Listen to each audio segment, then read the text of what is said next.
Ang guys, nakakawala ng stress talaga dito ay guys. Yan. Madilim na siya madilim na. Yan. At ang laki niyan.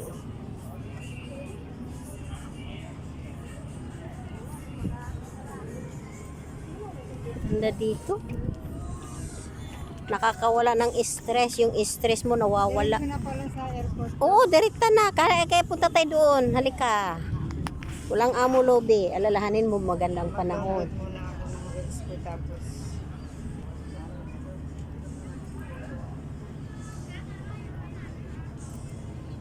What guys, hindi kayo magsisi guys kung mamasyal kayo rito. Ganito lang kasi sa gabi kasi maraming ilaw so attractive siya.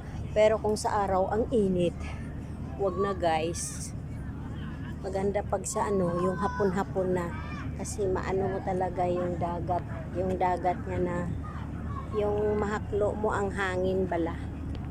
Nga ginasili nga hangin gid bala. Nan.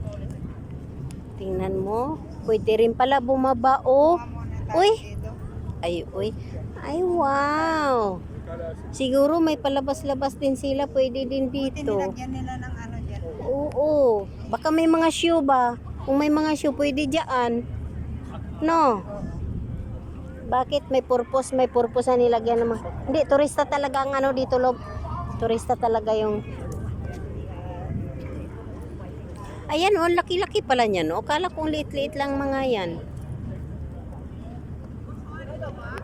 Ginawan din yata nila dyan ng Lob. Para may rin sila doon para tabok-tabok ba?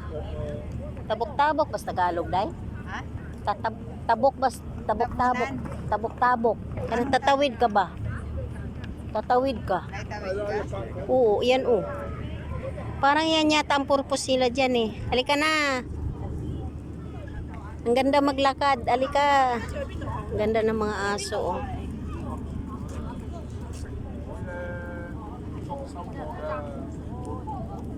Ay, nawala yung problema ko, Lob.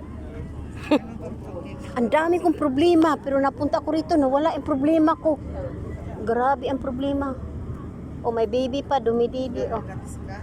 Oo, talagang as in. Gabi na, di na lang nila Magpapalamig nga, ang init punta tayo doon talaga sa may tapos babalik tayo dito. Ganun pa rin yun.